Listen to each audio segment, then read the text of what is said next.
Hey you guys, what is up? Good to see you all. I know that my content updating hasn't been as frequent as I even said it would be, which is unfortunate, I know, but I've had a bunch of tests for college and stuff, and it's a fairly stressful semester. I know next semester is a lot better, so that'll help out with channels stuff. Additionally, I have been having some computer problems with my video editing software. I just got some weird stuff, so I ended up losing the end of the Battle Tower 2 games, but obviously if you looked at those pairings, I was eliminated in that round. I had a really cool game on Game 2 that I won, and Game 3 is actually pretty neat too, so kind of disappointing I lost those. Other future updates, I think I only have one Play TCG game backed up, but I do have 4 Battle Roads games that I need to narrate, and I just need to get it done. But I decided today to bring you more of a rant, because, those are fun. Robbie Ector does them, and he's really good at them, so why don't I try this? And I'm just, have been looking at Battle Roads results, and I'm trying to do this thing now where I don't have as much time to dedicate to this game as I'd like, which is unfortunate, but I'm still competing for Worlds, so I'm taking it seriously, but at the same time recognizing my time limits. So I'm really trying to figure out this format and really what's going on here, and, just sharing what I've found. I don't really see any point in not sharing it. And just looking at Battle Roads so far, the first thing is to just look at what's done well during Battle Roads, because, although we'll talk about why Battle Roads isn't the best representation of a format and all that, it's still a good starting point. So the things that jump out at me that happen to be winning are Darkrai variants and Eel variants, which, huge surprise there that those are doing well. Specifically when it comes to Eels, there are two big variants, these Rayquaza builds and these Zekrom builds. I'm doing testing, trying to start testing really with the Ray Eels build. I think that's really got some really nifty matchups. It seems to kind of just being able to one-shot things like Magnezone was able to.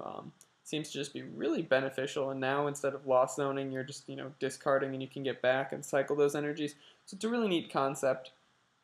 So I really think that that's a really cool one. Zekiel seems to be really consistent, probably more consistent than the other version, but that's another deck that could be worth some testing. It's also a very cheap deck, which is I think why it's doing partially so well. That it's just affordable. People seem to have most of the cards. People have their Mewtwo's by now, or they're probably not that serious. Raikou is really the only other expensive card that deck runs, I guess, aside from your standard fare. And then Darkrai variants, and Darkrai is just a good card. We all know this by now. Darkrai Hydreigon's being, claimed best deck in format. I don't know if that's actually true or not. That's kind of a weird term, too. I don't really know if such a thing exists. But Darkrai decks are also doing really well, whether it be those Darkrai Hydreigon decks. There's some Sableye versions with hammers. Just a bunch of stuff that's really popping up. And Darkrai and Eels, I think, really speak to how effectively flexible this format is, where really you can play pretty much anything. I know I saw Britt Pybass playing Darkrai Terrakion last week, and that's a deck, or I think it had Mewtwo in it too, but I'm not sure. But those are kind of standard things. It's just pairing good cards together right now just seems to be really all that you need to necessarily do well if you can be consistent and have good matchups across the board. So the other things that we're looking at being good are Ho-Oh, which I'm starting to pick up a little bit. I know how to play against it some. It's a really rough matchup for Terrakion, which is what I've been primarily playing. So it's a thing to keep in mind for me, how to really adjust for that matchup and how to not lose it, just because it's so prevalent. Empoleon's seeing a lot of play and doing really well, which, to be honest, I don't understand, not why Empoleon's doing well, but more how, and how these deck lists are really built. What specific versions of Empoleon are doing well, I think is really interesting. I'm wondering, I know Roserade's a thing that's being paired with. Stunfisk is another really good card for it in Terrakion with Energy Switch, but I've never personally been that big a fan of Terrakion, as a tech index for the most part. Just doesn't seem to work out. And then really what's rounding off the format, it feels like, are another four kind of prevalent cards that are kind of just trailing behind, but still, to different degrees doing well, and those are Terrakion, Garchomp, Garbodor, and then I guess Gothitelle I'd put there too, just this Selgor Gothitelle stuff is, still around, still a thing you'll see. And you're always going to run into random things, but I think that that's really a fairly good representation of what the format is, and I know there's stuff that I'm probably leaving out, but really, I feel like anything can work in Battle Roads right now. It's a really weird format where it's all about consistency right now. Uh, you know, going winning 2 out of every 3 games doesn't really seem to be good enough for this format. You need to be able to win, 4 out of every 5 or 5 out of every 6 or something like that, which isn't necessarily as representative of regionals, depending where you are and how really the number of participants in the top cut work out. I think that the big changes we're going to see for regionals are, one, a huge spike in rate yields as this Dragon selected set is coming out, and with tin promos, these are going to be more available cards. I think that other decks that will see a bit of a jump, Darkrai variants, I guess maybe a little bit, but most serious players that are playing Darkrai, bit the bullet and paid the money. But I do think there is a solid number of good players that, myself included, haven't really picked up Darkrai's yet, just because money's short. So I think that those are things that are going to be really big for Battle Roads, or for regionals, and just trying to figure out this format. I do think that there's probably some secret decks, kind of sitting around that people are just kind of waiting to whip out at regionals. Battle Roads, while they matter a decent chunk for this new point system, they're not the biggest thing.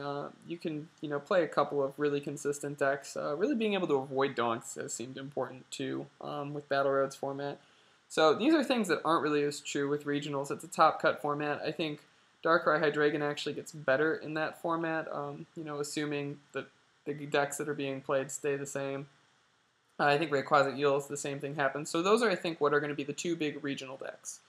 So that's really what I think is going on with regionals. I would like to also announce that I am going to a regional. I finally found a place to crash, and I will be going to the Houston regional, which is, by far the closest one to me. And I'll probably see a bunch of people that I know from Hey Trainer, or maybe even this channel, that I've never met before, so, be sure to say hi to me. I think that's October 12th and 13th, but I might be a little wrong on those dates, but it's around there. Mid-October is when those regionals are coming up. So I guess the last thing to talk about is just my opinion on the format, and I've had fun these past couple weeks just messing with the format and going to Battle Roads, but I feel like it's a simple format. It's fun. There's not a ton of skill involved, I feel like, but at the same time, I feel like I've had a good number of situations where I feel like I've outplayed my opponents to win still. I don't know. I don't know if that's, just who I'm playing or, what, but I feel like there's some skill still. It depends on the deck you're playing. I feel like the Terrakion deck actually can require a lot of skill, just when you get weird math stuff going on, and it's really interesting. It's about conserving resources a lot of the time. Juniper kind of messes that up. It's just going to be a simple format due to the number of sets we have in the card pool, but I still kind of like it. It's too simple, though. I think we really need some complexity. I'm not really sure how I feel these future sets that we're getting are going to affect that. They'll add more archetypes for sure, and maybe a few archetypes will fall out just due to, bad matchups, but I feel like the format isn't going to have that many changes in necessarily like the feel of the format. How like the last format was really, the feel of the format was basically described by Smeargle, turn 2 Darkrai's or turn 1 Darkrai's, and Junk Arms. Like those were the things that really made us feel that format. And I guess End to a lesser extent, like late game ends being like one of the things of the format, and that's still a thing, but now it seems to be junipering away resources. I guess late game ends, dead drawing a little bit, and what are the other feels of this format? I think that's about it. That's really how the format kind of feels. Slow setups, I guess. So slow games. So it's really a weird transition that we've gone through, but I think I'm happy playing the game. I like the people around the game, and I still think the game is good. It's definitely not as good as it's been. I'd say I even preferred last Fall Battle Roads format to this one, with Reshiflosion and ZPST and, all that stuff. I'd say I like that format better than this one, but I'm still enjoying it. But let me know what you guys think in the comments down below. Make sure you rate, like, comment, subscribe. And I'm really going to try and make sure I am updating this channel more. I'm probably going to stop doing picture-in-picture stuff just because I did drop my camera a while back, and It's working fine for recording videos, but it kind of goes in and out of focus, and I don't know if you've noticed that. So I might hold off on picture-in-picture for battle videos, or I might just do it with my webcam, which is what I'm working with now, which is a lower quality, but I don't know if it really matters all that much, to be honest. But that's what's up with the channel, so I'll just catch you guys, when I see you.